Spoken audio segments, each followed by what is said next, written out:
Hello everyone, welcome to success at academy. Last video lecture में हम लोगों ने डिस्कस किया है India's atomic research programme. Atomic research programme हम लोगों ने डिस्कस कर लिया, जो हमारा जितना भी थ्योरी पार्ट था। आज हम लोगों ने अभी डिस्कस करना है जितने भी उसके ऊपर से क्वेश्चन बन पाते हैं, और उसी के साथ मैंने आपको बोला था कि हम लोग न्यूक्लियर के ऊपर भी थोड़ी सी बात करेंगे, यानी न्यूक्लियर प्रोग्राम पे भी। जब हम लोग न्यूक्लियर प्रोग्राम की बात करते हैं तो सबसे पहली चीज़ ये है कि न्यूक्लियर प्रोग्राम ऐसा नहीं है कि कहीं पे भी सेटअप किया और वहाँ से आपने उसको लगाना, वहाँ से ही आपने वहाँ से जनरेशन करना स्टार्ट कर दिया, ऐसा बिल्कुल नहीं होता है। Basically nuclear programme it is a 3 stage nuclear programme. और ये किस पे बेस्ड है? तो जो भी हमारे ये जो रेडियो एक्टिव एलिमेंट होते हैं, based on the availability of different materials like uranium and thorium. तो हमारा न्यूक्लियर प्रोग्राम बेसिकली ये दो हमारे एलिमेंट्स पे बहुत ज़्यादा बेस्ड है, यूरेनियम और थोरियम। यूरेनियम यहाँ पर अवेलेबिलिटी हमें कम है इंडिया में, लेकिन थोरियम की बात करें तो हर जितनी भी हमारी कंट्रीज़ है, थोरियम जो है वो हमारे पास में अबंडेंस अमाउंट में है। इनफैक्ट इंडिया में केरल में जो है वो वहाँ पर हमें अबंडेंस अमाउंट में थोरियम जो है वो देखने को मिलता है, comparatively to all the other countries of the world. ठीक है, नाउ अब ये 3 हमने बात की कि ये 3 स्टेज न्यूक्लियर प्रोग्राम है। तो हर एक स्टेज में क्या होता है, और यहाँ से लाजमी है कि कोई एक क्वेश्चन हो सकता है, और वो क्वेश्चन किस तरीके से पूछा जा सकता है वो भी हम लोग अभी बात करते हैं। सबसे पहले स्टेज फर्स्ट की बात होती है, देन हम लोग सेकेंड की बात करेंगे, और उसके बाद में थर्ड की बात करेंगे। फर्स्ट स्टेज में क्या होता है, अब कोई भी आप रिएक्टर लेते हो, है ना, कुछ भी, अब चाहे हम लोग सिंपल सी गाड़ी ही क्यों ना ले, चाहे हम लोग एक ह्यूमन बॉडी की बात करें, किसी भी बॉडी की बात करें, उसके अंदर में कुछ ना कुछ फ्यूल जाए तो ही वो काम करना स्टार्ट करेगा।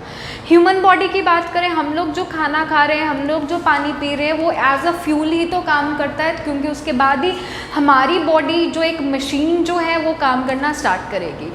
सिमिलर टू दैट, अगर हम लोग किसी गाड़ी की बात करें, जब तक उसके अंदर में पेट्रोल डीजल कोई फ्यूल नहीं डलेगा वो काम करना नहीं स्टार्ट करेगा। उसी तरीके से जब हम लोग यहाँ पे बात करते हैं किसकी, हमारे रिएक्टर्स की, तो उसके अंदर में भी जब हम लोग फ्यूल की बात करते हैं तो वो फ्यूल कौन सा होता है, तो न्यूक्लियर फ्यूल उसमें डाला जाता है, और वो nuclear fuel is enriched with कौन सा वाला एलिमेंट, तो nuclear fuel is enriched with uranium.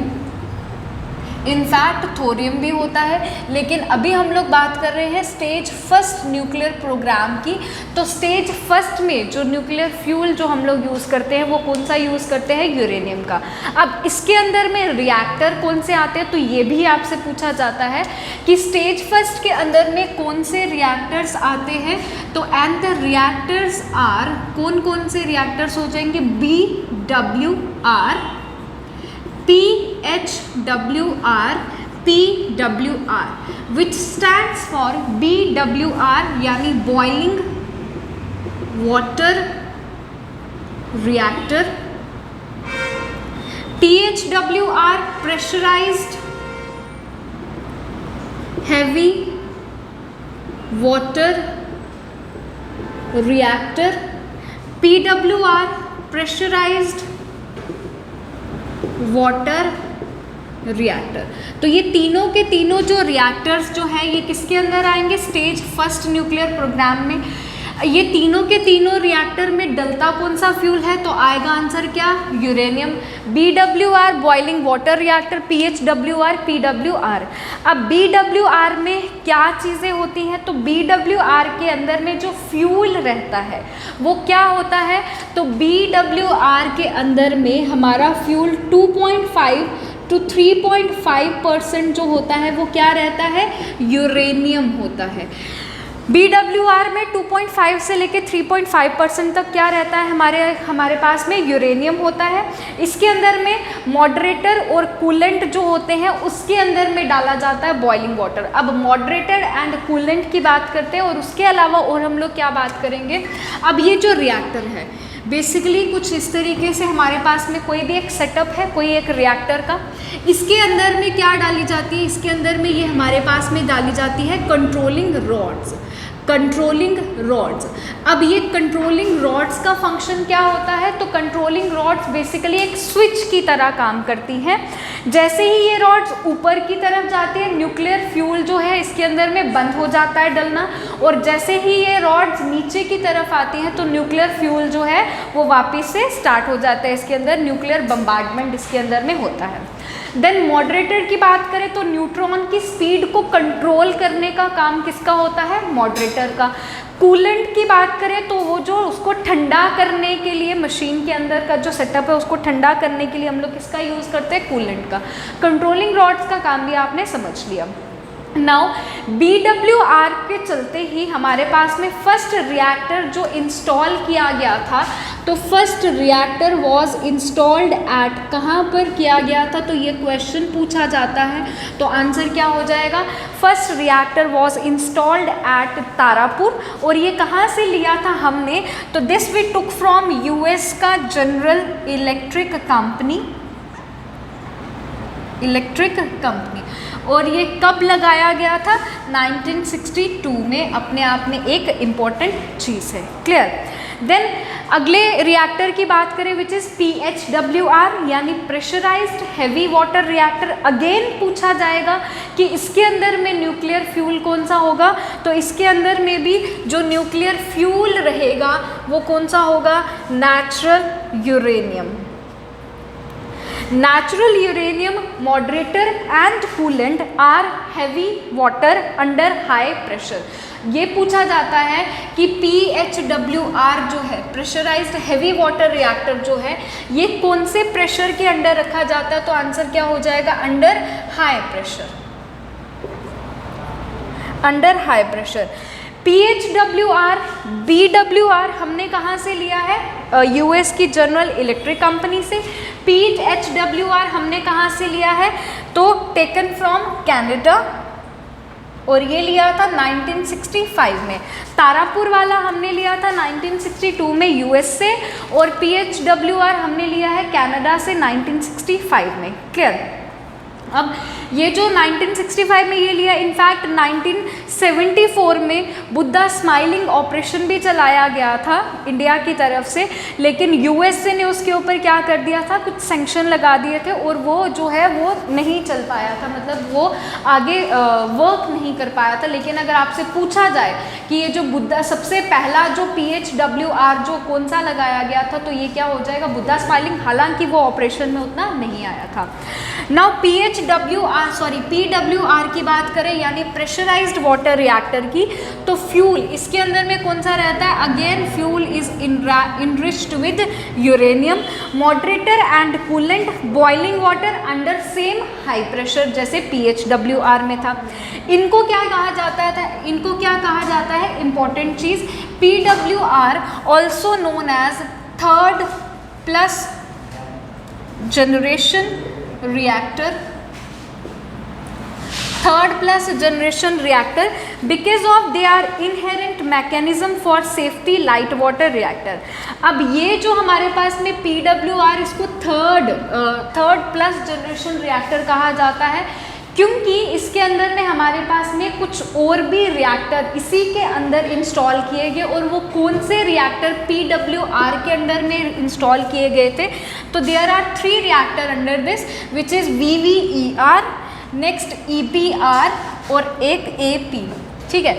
हम लोगों को इसको उतना डेप्थ में पढ़ने की बिल्कुल भी ज़रूरत नहीं है कि फ्यूल कौन सा है, बाकी चीज़ें क्या है, बिल्कुल ज़रूरत नहीं है। लेकिन सिर्फ हमें क्या याद रखना है कि ये जो VVER जो है ये अपने आप में एक इम्पॉर्टेंट थोड़ा सा हो जाता है, क्योंकि VVER stand for Voda electric reactor.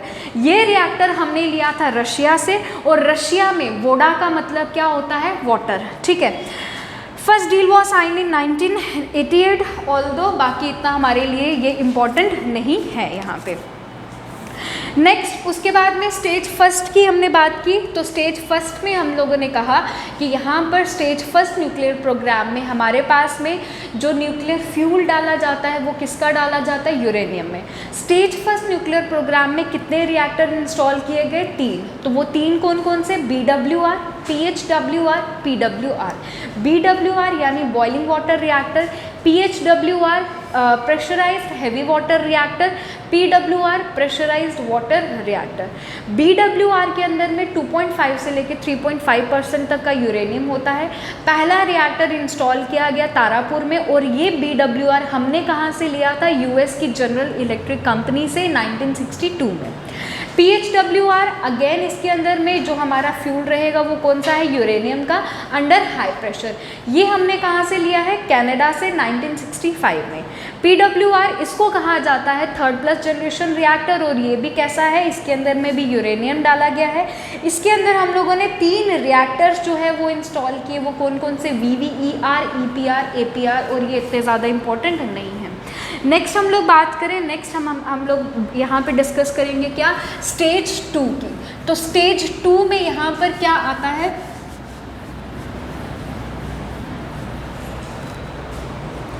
Stage 2। Stage second को क्या कहा जाता है? तो स्टेज सेकंड में हमारे इसको कहा जाता है fast breeder reactor. Fast breeder reactor. अब सेकंड स्टेज में फ्यूल कौन सा आएगा? यहाँ पर ये इसीलिए बोला गया, फर्स्ट के अंदर में, फर्स्ट स्टेज में हमारे पास में फ्यूल जो था वो यूरेनियम का था। सेकंड स्टेज में जो फ्यूल रहेगा वो कौन सा है हमारे पास में? Plutonium 239। And the reactor is, और इस रिएक्टर का नाम क्या है? FBR यानी fast breeder reactor. They are also known as breeder reactor. There is no moderator. इसको हम लोग इसके अंदर में, हालांकि जब हम लोगों ने फर्स्ट स्टेज की बात की, उन रिएक्टर में कंट्रोलिंग रॉड्स भी थी, कूलेंट भी थे और मॉडरेटर भी थे। लेकिन स्टेज सेकंड के अंदर में कोई भी मॉडरेटर नहीं होता है, इसीलिए इसको क्या कहा जाता है? Fast neuron reactor. Because moderator का काम क्या था? न्यूरॉन की स्पीड को कंट्रोल करना। इसके अंदर में आपसे पूछा जाएगा कि किसके अंदर में मॉडरेटर नहीं होता है, तो स्टेज सेकंड न्यूक्लियर प्रोग्राम में मॉडरेटर नहीं होता है। इसको क्या कहा जाता है? इसीलिए इसको कहा जाता है fast neutron reactor. Next stage third जो है, इसको क्या कहा जाता है? Thorium reactor. ठीक है, थोरियम रिएक्टर। और इसके अंदर में स्टेज थर्ड में जो फ्यूल डाला जाता है वो कौन सा डाला जाता है? नाम से ही पता चलता है, थोरियम। और ये जो स्टेज थर्ड जो है ये क्या है? थोरियम रिएक्टर जो है ये कैसा है? It is more abundant than uranium. अभी थोड़ी देर पहले ही लेक्चर के स्टार्टिंग में बात की थी। More energy than uranium, less harmful than uranium. Thorium की यहाँ पे कंपैरिजन किया जा रहा है यूरेनियम से, तो थोरियम जो है it is more abundant than uranium. हमारे पास में बहुत ज़्यादा है, इनफैक्ट इंडिया में तो बहुत ज़्यादा है, और इंडिया में केरल में सबसे ज़्यादा, उसके कोस्टल एरियाज़ में। मोर एनर्जी देन यूरेनियम और less harmful than uranium. India जो है ये अभी डेवलपिंग है। इसको थोरियम रिएक्टर को बनाने के लिए हमारे लिए बहुत अच्छी बात ये है कि हमारे पास में थोरियम इतना ज़्यादा अमाउंट में है बाकी अदर कंट्रीज़ के कंपैरेटिवली, इसीलिए इंडिया जो है वो क्या कर रहा है? ये थोरियम रिएक्टर को बनाने की कोशिश कर रहा है, मतलब वो अभी चल रही है। और सबसे अच्छी बात ये होगी कि अभी तक ये किसी के पास भी नहीं है थोरियम का उतना ज़्यादा अमाउंट, और ना ही कोई कंट्रीज़ को इंस्टॉल कर रही है। और जब भी ये बन के तैयार होगा तो इंडिया एक अकेली ऐसी कंट्री होगी जिसके पास में ये रिएक्टर बन के तैयार होगा। India is developing India's first thorium reactor, advanced heavy water reactor. तो इंडिया सबसे पहला अपना रिएक्टर जो है वो लेके आएगी, किसका? थोरियम का। क्लियर है? तो ये हमारे पास में न्यूक्लियर स्टेज रिएक्टर को लेके जो भी चीज़ें हमने डिस्कस की। नाउ अभी बारी आती है किसकी? अभी जो न्यूक्लियर टेक्नोलॉजी पे हमारे पास में क्वेश्चन है और एटॉमिक रिसर्च प्रोग्राम पे हमारे पास में जितने क्वेश्चन होंगे वो सारे के सारे क्वेश्चन अभी हम लोग यहाँ पे डिस्कस करेंगे।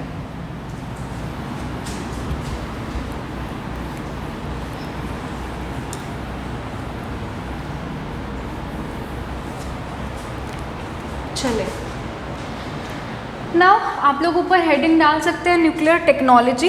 पहला क्वेश्चन हम लोग डिस्कस करते हैं। The first person who suggested for nuclear technology, पहले पर्सन कौन थे जिन्होंने न्यूक्लियर टेक्नोलॉजी के बारे में सजेस्ट किया? तो आंसर होगा क्या? सीवी रमन। बहुत सारे लोग होमी बाबा ऐसा बोलेंगे, वो एटॉमिक के लिए होगा। सीवी रमन 1932 में। क्लियर। देन हमारे पास में 1945 में Tata institute of fundamental research बनाया गया। कहाँ पर एस्टैब्लिश? अभी अभी हमने थोड़ी देर पहले ही किया था। कहाँ पर बनाया गया? मुंबई में। और इसके डायरेक्टर या चेयरमैन, कुछ भी आपसे पूछा जाए तो वो कौन हो जाएंगे? होमी जहांगीर बाबा। नाउ होमी जहांगीर बाबा ये जो चेयरमैन बनाए गए, किसके? बाबा एटॉमिक रिसर्च सेंटर के। और ये रिसर्च सेंटर कहाँ पर है? मुंबई में। और ये कब बनाया गया? तो आंसर क्या हो जाएगा? 1945। एक ही स्टेटमेंट में सारे के सारे आंसर और क्वेश्चन आपके सामने। Now father of nuclear technology किसको कहा जाता है? Although the person who suggested was C V Raman, but father of nuclear technology किसको कहा जाता है? तो father of nuclear technology in India is known to किसको? तो आंसर हो जाएगा doctor Homi Jahangir Bhabha. Then technology की बात हो रही है तो 11 मई को सेलिब्रेट किया जाता है क्या? Technology day.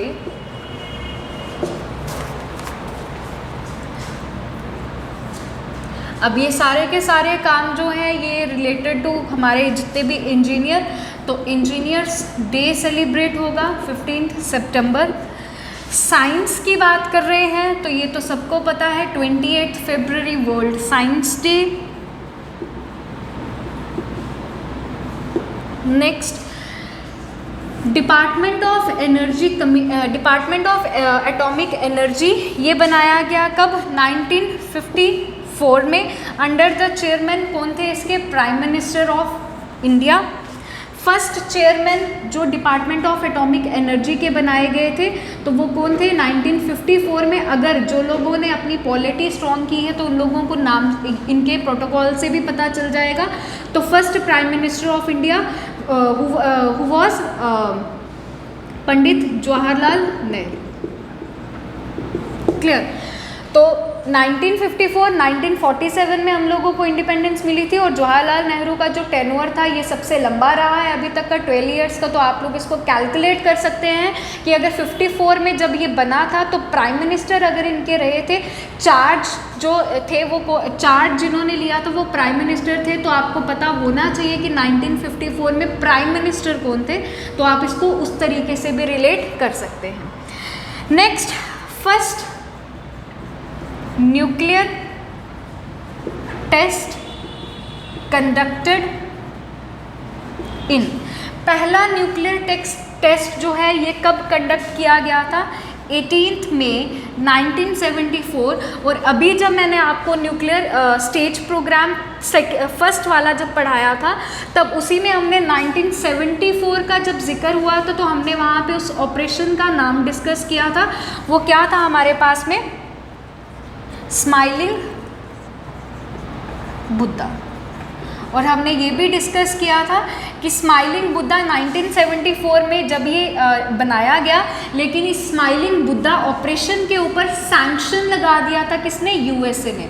ऑल्दो ये सबसे पहला टेस्ट किया गया था लेकिन इसके ऊपर सैंक्शन लगा दिया था। अभी हमें सैंक्शन से रिलेटेड कुछ नहीं बात की है या ये नहीं कहा है कि पहला जो सक्सेसफुल रहा उसकी बात नहीं की, हमें सिंपल पूछा गया पहला न्यूक्लियर टेस्ट कंडक्ट कराया गया था उसका नाम क्या है? तो आंसर क्या हो जाएगा? स्माइलिंग बुद्धा।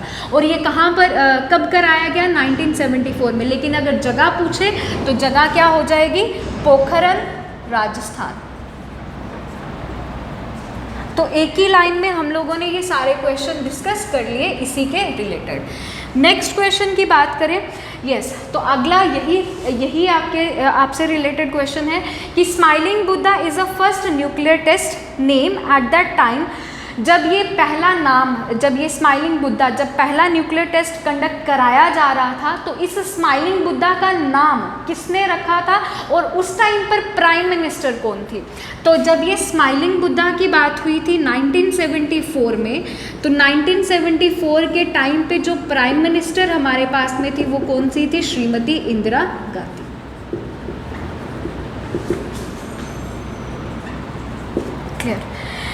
नेक्स्ट है हमारे पास में first heavy water plant in India. अगर हम लोगों ने आपको, जब मैंने यहाँ पर इंडस्ट्रियल सेक्टर की जब हमने बात की थी DAE में, जहाँ पर 3 नाम आए थे, वहाँ पर 3 नाम में एक आपके पास में न्यूक्लियर फ्यूल कॉम्प्लेक्स था, एक हैवी वाटर भी आपके पास में आया था।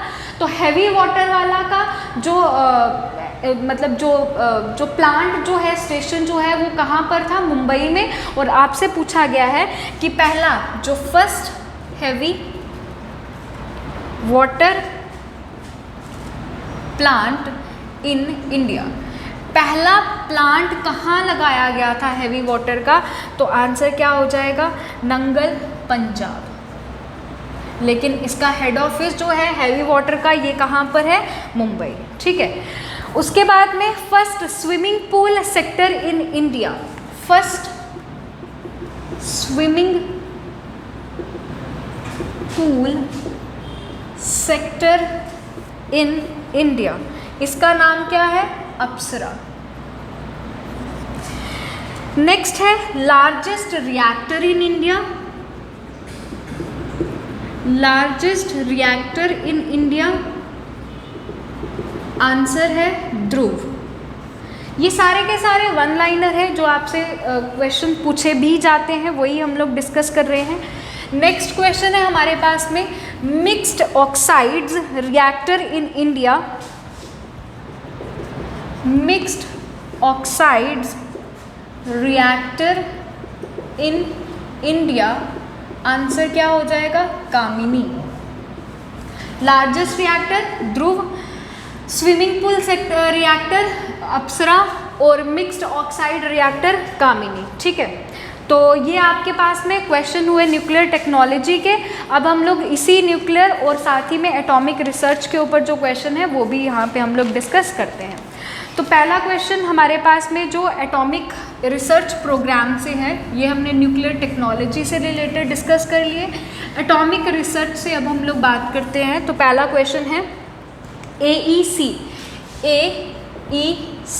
Atomic energy commission was formed in. तो आप लोगों को अभी तक डेट याद हो गई होगी, 10 अगस्त 1948। क्लियर। फर्स्ट चेयरमैन कौन थे? First chairman of atomic energy commission, तो ये कौन है? डॉक्टर होमी जे भाभा। और ये जो होमी एटॉमिक ये जो भाभा रिसर्च सेंटर, ये कहाँ पर है? मुंबई। क्लियर। Then BARC. अब ये बार्क किसको कहा जाता है? बार्क, B यानी Bhabha, A atomic, R research, C centre यानी भाभा एटॉमिक रिसर्च सेंटर। ये कहाँ, ये कब बनाया गया?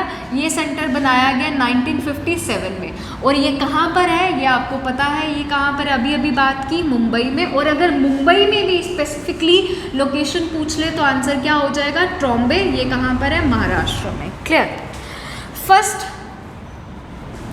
एटॉमिक रिएक्टर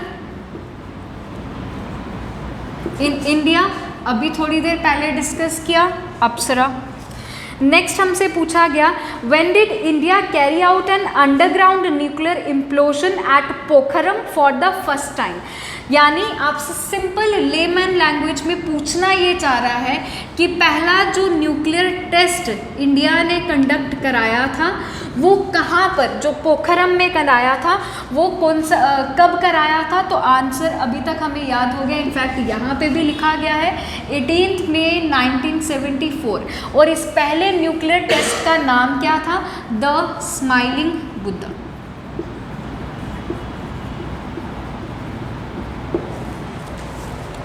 Next है what name was given by America to atom bomb dropped over Hiroshima। आपको पता है 2 एटॉमिक बॉम्ब जो है वो ड्रॉप किए गए थे, एक हिरोशिमा में, एक नागासाकी में। आपसे ये पूछा गया है कि जो हिरोशिमा में जो एटॉमिक बॉम्ब ड्रॉप किया गया था उसको अमेरिका ने क्या नाम उसका रखा था, उस बॉम्ब का नाम क्या था। तो आपसे ये पूछा गया कि हिरोशिमा में जो एटॉमिक बॉम्ब फेंका गया था उसका नाम क्या था, तो उसका नाम था लिटिल बॉय। लेकिन अगर आपसे ये पूछ ले कि जो नागासाकी में फेंका गया था उसका नाम क्या था, तो नागासाकी में जो फेंका गया था उसका नाम है fat man. Fat man, Hiroshima little boy, Nagasaki fat man. Clear. उसके बाद में which principle is used in the production of an atom bomb. हम लोगों ने न्यूक्लियर फ्यूजन डिस्कस किया है। आपसे वही चीज़ पूछी गई है कि जब एटम बॉम्ब बनाया जाता है तो उसके अंदर में कौन सा प्रिंसिपल यूज़ होता है। तो ऑप्शन आपके सामने वही थे, न्यूक्लियर फ्यूजन या न्यूक्लियर फ्यूजन। तो आपसे क्वेश्चन है कि एटम बॉम्ब के प्रोडक्शन में कौन सा प्रिंसिपल यूज़ होता है, तो आंसर क्या हो जाएगा, न्यूक्लियर फिशन। और अगर आपसे पूछा जाएगा कि हाइड्रोजन बॉम्ब के प्रोडक्शन में कौन सा प्रिंसिपल यूज़ होता है, तो आंसर क्या होगा, न्यूक्लियर फ्यूजन। ठीक है। नेक्स्ट हमसे पूछा है how many nuclear weapon states are there under the NPT। Under the NPT, सबसे पहले तो NPT है क्या, तो NPT का मतलब है non proliferation treaty. Non proliferation treaty. अब ये नॉन प्रोलिफरेशन ट्रीटी के अंदर में क्या है, यानी आपसे जो पूछा जा रही है वो ये है कि कितनी ऐसी न्यूक्लियर वेपन स्टेट्स जो हैं जो किसके अंडर आती है, NPT के अंदर। अब ये NPT कहता क्या है, NPT कहता है कि आप क्या नहीं करेंगे कि ये स्टेट्स जो हैं ये कोई भी एटॉमिक बॉम्ब का प्रोडक्शन जो है वो नहीं करेंगी, यानी कोई मिसाइल, कोई एटम बॉम्ब नहीं बनाएंगी। लेकिन ऑल्दो ऐसा है नहीं है, लेकिन ये कितनी स्टेट्स है इसके अंदर, तो आंसर होगा 5 स्टेट्स है। लेकिन वो 5 स्टेट के नाम आपको ज़रूर पता होने चाहिए। तो नॉन प्रोलिफरेशन ट्रीटी के अंदर में 5 स्टेट्स का जिक्र होता है, और वो 5 कौन कौन सी हैं, रशिया, UK, USA, चाइना और फ्रांस। जिन बच्चों ने इम्पोर्टेंट ऑर्गेनाइजेशन, इंटरनेशनल ऑर्गेनाइजेशन की वीडियो भी अगर देखी होगी, तो Russia, UK, USA, China, France, ये 5 जो आपके नेशन जो है, कंट्रीज़ जो हैं, इनके नाम आप लोगों ने एक साथ एक जगह पे ज़रूर देखे थे। और वो कौन सी चीज़ थी, जब हमने बात की थी वीटो पावर की। हमने कहा था कि टोटल 15 मेंबर होते हैं, 5 उसके अंदर में परमानेंट और 10 हमारे पास में टेम्प्रेरी थे। 5 जो परमानेंट है उनके पास रहती है वीटो पावर, और वो 5 कौन से नेशन, कौन सी कंट्रीज़ है, Russia, UK, USA, China, France. और इन्हीं 5 कंट्रीज़ के पास में क्या है, नॉन प्रोलिफरेशन ट्रीटी, यानी ये इस ट्रीटी के अंदर आती हैं। ठीक है। और कौन सी जो है जो इसके अंदर में नहीं आती है, लेकिन फिर भी मतलब अब जो इसके अंदर में आ जाएंगी, तो उसके अंदर में एक नाम हमारे पास में, इनफैक्ट उसमें भी बहुत सेलेक्टेड सी स्टेट्स है, वो कौन कौन सी है, India, Pakistan, Israel, south Sudan. और अगर मैं साउथ सुडान की बात करूं तो आपको इससे रिलेटेड इंटरनेशनल ऑर्गेनाइजेशन में क्वेश्चन कराया गया था कि कौन सी ऐसी कंट्री जो है जो लास्ट एंटर हुई थी किसमें, UNO में, तो आंसर आपका था साउथ सुडान। ठीक है। देन नॉर्थ कोरिया ने क्या कर लिया, इसमें से विथड्रॉ कर लिया है। अभी clear. The 3 pillars of the NPT, ये जो नॉन प्रोलिफरेशन ट्रीटी जो है, इसके 3 पिलर्स कौन से हैं, तो 3 पिलर्स ऑफ NPT आर कौन कौन से, डिसआर्मामेंट, non proliferation and peaceful uses of nuclear technology. डिसआर्मामेंट, proliferation and peaceful uses of nuclear technology. Clear. तो ये हमारे पास में कुछ क्वेश्चन थे, कंप्लीटली 1 लाइनर, जो आपके एटॉमिक रिसर्च प्रोग्राम से रिलेटेड थे। इसके बाद का जो अगला जो आपका टॉपिक है, which is India's nuclear thermal and hydro power plant, तो वो जो है वो हम लोग आपको आगे डिस्कस करेंगे। उसका मतलब उसको आपको PDF फॉर्मेट में भी मिल जाएगा। इनफैक्ट ये लेक्चर का भी आपको PDF जो है वो आपको प्रोवाइड कर दिया जाएगा, ताकि आप पूरी की पूरी थियोरी ऑन योर ओन भी रीड कर सकें। तो तब तक के लिए take care, thank you so much.